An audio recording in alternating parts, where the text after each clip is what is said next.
ஒரு நல்ல ஆட்சி என்பது அந்த நாட்டு குடிகளுக்கு அறிவை வளர்க்கும் கல்வி சரியாக சமமாக தரமாக கொடுக்க வேண்டும். ஒரு நாட்டில் ஆகப்பெரிய செல்வமே அறிவு செல்வம்தான். ஒரு நாட்டின் மன்னனுக்கு கூட அந்த நாட்டில் தான் செல்வாக்கு இருக்கும், மதிப்பு இருக்கும். ஆனால் கற்றவர்களுக்கு அந்த நாட்டை விட்டு எங்கு சென்றாலும் சிறப்பு இருக்கும். கற்றவருக்கு சென்ற இடமெல்லாம் சிறப்பு என்கிறார் அறிவு மூதாட்டி அவை. அப்ப கல்விதான் ஆகப்பெரிய செல்வம். தொட்டனை தூறும் மணற்கேணி மாந்தருக்கு கற்றனை தூறும் அறிவு என்று வள்ளுவ பெருமகனார் பாடுகிறார். கல்வி ஒன்றுதான் சமூகத்தில் ஒரு ஒழுக்கத்தை மேம்படுத்தும், நன்னெறியை போதிக்கும். அதுதான் பொருளாதாரத்தை, வாழ்க்கை தரத்தை மேம்படுத்தும். ஒரு சமூக ஒழுங்கிற்கு மிக முதன்மையானது அறிவுதான், அறிவை வளர்க்கும் கல்விதான். அந்த கல்வியை தன் நாட்டு குடிகளுக்கு கொடுக்க வேண்டியது அரசின் முதன்மையான கடமை.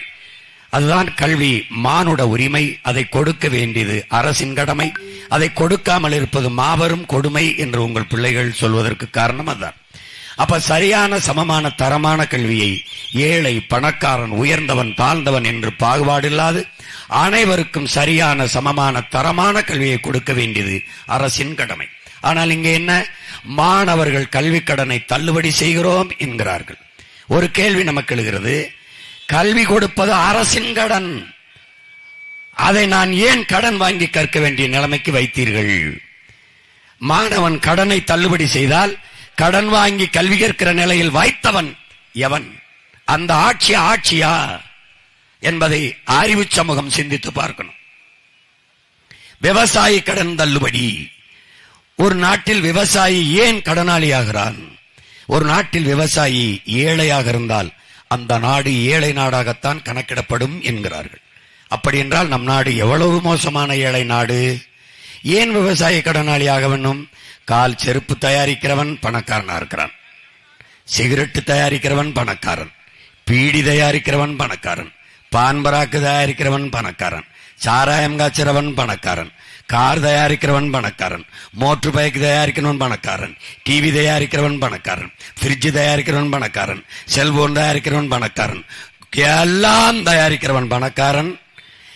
இது எதுவும் இல்லாமல் நீங்கள் வாழ்ந்து விட முடியும் என் அன்பு சொந்தங்களே. நீரும் சோறும் இல்லாமல் எவனும் வாழ முடியாது.